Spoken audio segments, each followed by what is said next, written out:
Vamos lá, pessoal? Vamos agora estudarmos pontos relevantes do nosso Estatuto da Criança e do Adolescente a partir do artigo 7º.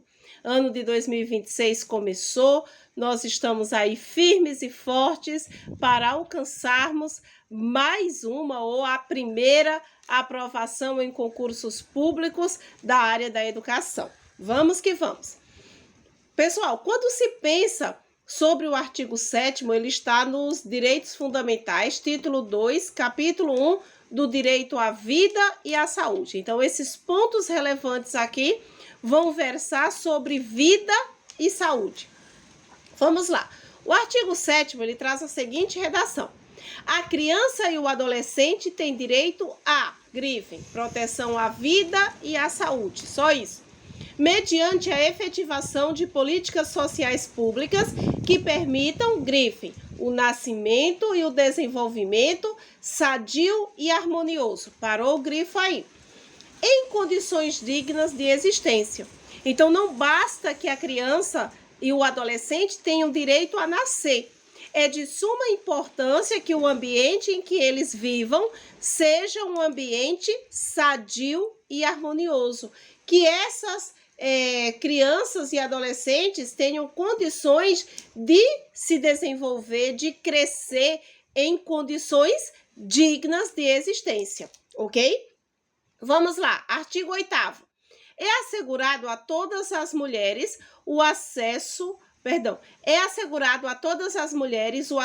aos programas e às políticas públicas de saúde da mulher e de planejamento reprodutivo e às gestantes, nutrição adequada, atenção humanizada à gravidez, ao parto e ao puerpério e atendimento pré-natal, perinatal e pós-natal, grifem, integral no âmbito do Sistema Único de Saúde. Então, o SUS, ele precisa dar toda essa assistência, tanto às gestantes como à mulher em geral. Então, hoje ninguém pode alegar, eu tenho um filho atrás do outro porque eu não tenho condições de tomar, de comprar remédio, eu não tenho condições de comprar um anticonceptivo, não. Hoje, o Sistema Único de Saúde, ele dá toda essa assistência à mulher e também à gestante, para que ela possa ter o atendimento integral em relação ao pré-natal, ao perinatal, ao pós-natal. A saúde da mulher, tanto física quanto mental, é de suma importância para que ela possa ter o seu filho e para que ela possa auxiliar no desenvolvimento, no crescimento, na educação dessa criança. Parágrafo 1º. O atendimento pré-natal, grifem, será realizado por profissionais de atenção primária. Então, vamos colocar assim, agentes comunitários de saúde, eles são os primeiros, a entrar em contato com a mulher, pelo fato de fazerem visitas de casa em casa. Vamos lá, parágrafo 2º. Os profissionais de saúde de referência da gestante garantirão, grifem esse verbo, garantirão, só isso, sua vinculação no último trimestre da gestação ao estabelecimento em que será realizado o parto, garantindo o direito à opção da mulher. Então, se a mulher quiser fazer na esfera privada, é um direito dela. Se não, no último trimestre de gestação, ela ficará vinculada ao estabelecimento que vai realizar o parto da mesma. Vamos lá, parágrafo 3º. Os serviços de saúde, onde o parto for realizado, grifem o verbo, assegurarão, só isso, às mulheres e aos seus filhos recém-nascidos, alta hospitalar responsável e contra-referência na atenção primária, bem como o acesso a outros serviços e grupos de apoio à amamentação. A amamentação, ela é de suma importância para a saúde do bebê. Então, o próprio hospital, ele vai utilizar lá o corpo de profissionais que ele tem para fazer essa orientação. E quando a parturiente sair do hospital, quando ela tiver essa alta responsável, o hospital, o estabelecimento de saúde, ele vai passar essa informação para que outros profissionais possam fazer o acompanhamento, possam orientar, possam direcionar no sentido de trabalhar para que aquela criança seja amamentada adequadamente. Parágrafo 4º. Incumbe, já comecem grifando este verbo, incumbe ao poder público proporcionar assistência psicológica à gestante e à mãe no período pré e pós-natal, inclusive como forma de prevenir ou minorar as consequências do estado puerperal. Quando a mulher fica grávida, ela tem os seus hormônios todos alterados. E aí muitas mulheres chegam até mesmo a rejeitar o próprio filho. É de suma importância que os profissionais de saúde fiquem atentos ao comportamento dessa mulher para que ela possa ter assistência psicológica tanto no período da gestação quanto no período da pós-gestação, com a finalidade até mesmo de minorar as consequências do estado puerperal. Vamos lá, parágrafo 5º. A assistência referida no parágrafo 4º, que é a assistência psicológica deste artigo, deverá ser também prestada a gestantes e mães que manifestem interesse em entregar os seus filhos para adoção, bem como a gestantes e mães que se encontrarem em situação de privação de liberdade. Então, se a mãe manifestar o desejo de entregar o seu filho para adoção, é de suma importância que ela seja acompanhada por um psicólogo, por uma psicóloga, para que, de fato, ela tenha a certeza de que é isso mesmo que ela quer que aconteça. O Estatuto da Criança e do Adolescente, ele traz como regramento que a criança deve ficar no seio de sua família natural. A criança só vai para o seio de uma família substituta quando essa for a última alternativa a ser tomada. Vamos lá. Parágrafo 6º. A gestante e a parturiente, grifem isso, a gestante e a parturiente têm direito a, para o aí o grifo, um acompanhante de sua preferência durante o período pré-natal, do trabalho de parto e do pós-parto. Isso é de suma importância, porque antes aconteciam muitos abusos durante o parto, muitas violências durante o parto, até mesmo quando a mulher ia fazer o seu pré-natal. E hoje o Estatuto da Criança e do Adolescente, ele assegura que a parturiente, que a gestante tem direito a um acompanhante de sua preferência. Então pode ser o esposo, pode ser a mãe, pode ser uma irmã, pode ser quem ela escolher, ok? Para que possa fazer o acompanhamento durante o período de pré-natal, o trabalho de parto e o pós-parto. Parágrafo 7º. A gestante, grifem, deverá, só esse verbo, deverá, receber orientação sobre aleitamento materno, alimentação complementar saudável e crescimento e desenvolvimento infantil, bem como sobre formas de favorecer a criação de vínculos afetivos e estimular o desenvolvimento integral da criança. Então, o Estatuto da Criança e do Adolescente entende que o vínculo afetivo, ele é construído.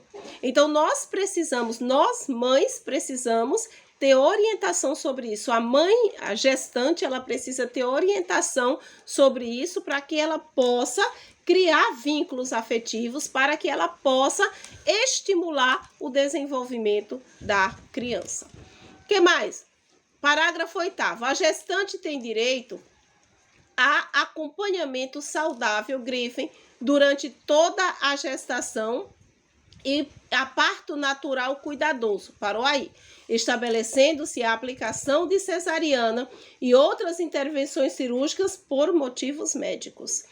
Então, dentro dessa perspectiva, é de suma importância que se dê preferência pelo parto natural. Só ocorrerá a cesariana ou outra intervenção, como o uso de bíceps, se eu não estou enganada, é esse nome. Só essas intervenções serão utilizadas quando houver um motivo médico. O que mais? Parágrafo 9º. A atenção primária à saúde fará, grifem, a busca ativa, só isso, da gestante que não iniciar ou que abandonar as consultas de pré-natal, bem como da puérpera que não comparecer às consultas pós-parto. Então, vejam aí que é de suma importância que o pré-natal seja realizado, que o pós-natal, que o pós-parto seja também realizado, porque isso é que vai assegurar a saúde da criança e do bebê, a saúde da mãe e do bebê. O que mais? Parágrafo 10. Incumbe, grifem este verbo, incumbe, só isso, ao poder público, garantir à gestante e à mulher com filho na primeira infância que se encontrem sob custódia em unidade de privação de liberdade, grifem, ambiência que atendam às normas sanitárias e assistenciais do Sistema Único de Saúde para o acolhimento do filho, para o AI, em articulação com o sistema de ensino competente, visando o desenvolvimento integral da criança.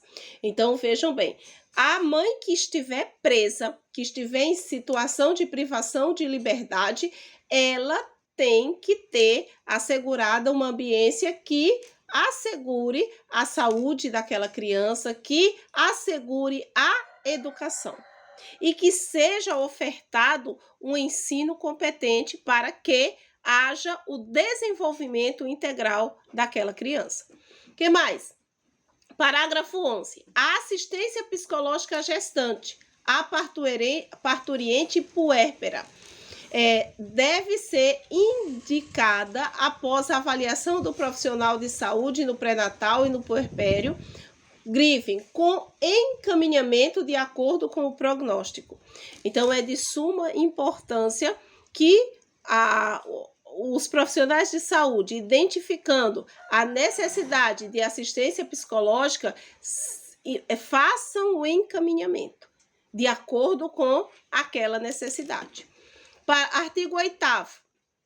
Fica instituída a Semana Nacional de Prevenção de Gravidez na Adolescência. Grifem isso. Fica instituída a Semana Nacional de Prevenção da Gravidez na adolescência. Quando é que essa semana vai ser realizada? É sempre realizada na semana que inclui, grifem, o dia 1º de fevereiro.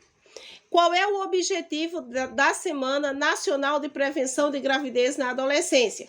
É disseminar informações sobre medidas preventivas e educativas que contribuam para a redução da incidência da gravidez na adolescência. Todos nós sabemos o quão é árduo educar um filho, sustentar um filho, cuidar de um filho. Então, se ocorre a gravidez na adolescência, o futuro daquela adolescente ele ficará comprometido, às vezes até mesmo o futuro daquela criança. Então, é de suma importância que medidas preventivas e educativas sejam disseminadas para que se previna, para que se evite que uma adolescente fique grávida. O que mais? Parágrafo único. As ações destinadas a efetivar o disposto no caput deste artigo ficarão a cargo do poder público, em conjunto com organizações da sociedade civil e serão dirigidas prioritariamente, grifem, ao público adolescente. Então, a Semana Nacional de Prevenção de Gravidez na Adolescência tem como público prioritário o adolescente. É de suma importância que essas medidas preventivas e educativas sejam disseminadas, sejam direcionadas ao adolescente como um todo. Vamos lá. Artigo 9º. Artigo 9º. O poder público, grifem, as instituições e empregadores propiciarão, só isso, propiciarão o quê? Propiciarão condições adequadas ao aleitamento materno, inclusive aos filhos de mães submetidas à medida privativa de liberdade. Então, as mães presas, aquelas que não conseguirem o benefício de cumprir aquela pena em regime domiciliar, elas terão assegurada aí o local, um ambiente adequado para que elas possam amamentar os seus filhos lá no estabelecimento. Parágrafo 1º. Os profissionais das unidades primárias de saúde desenvolverão, grifem isso, os profissionais das unidades primárias de saúde desenvolverão o quê? Desenvolverão ações sistemáticas, individuais ou coletivas, visando ao, grifem, planejamento, implementação, avaliação, só isso, de ações de promoção, proteção e apoio ao aleitamento materno e à alimentação complementar saudável de forma contínua. Olha o quanto é importante que a criança seja amamentada, que ela seja alimentada de forma complementar, de maneira saudável. Isso é de suma importância para o desenvolvimento, para o crescimento dessa criança. Parágrafo 2º. Os serviços de unidade de terapia intensiva neonatal, grifem, deverão o quê? Deverão dispor de banco de leite materno ou unidade de coleta de leite humano. Por quê? Muitas mães não têm leite. Eu, particularmente, não tinha. Então, essas crianças que nascem, elas precisam ser alimentadas com leite materno. Isso é fundamental para que elas desenvolvam um sistema imunológico forte, saudável. Então, os bancos de leite, eles vão favorecer a essas crianças. Agora, pessoal, nós vamos fechar este bloco e o próximo bloco é um bloco de suma importância, principalmente os incisos de 1 a 5. São incisos de suma importância que versam sobre os hospitais e demais estabelecimentos de atenção à saúde. São medidas que esses estabelecimentos, que esses hospitais precisam tomar para assegurar o registro das atividades do parto, para identificar o recém-nascido, para proceder a exames diagnósticos, enfim. São medidas de fundamental importância para que sejam tomadas e assegurem a segurança, a saúde, a história daquele recém-nascido, ok?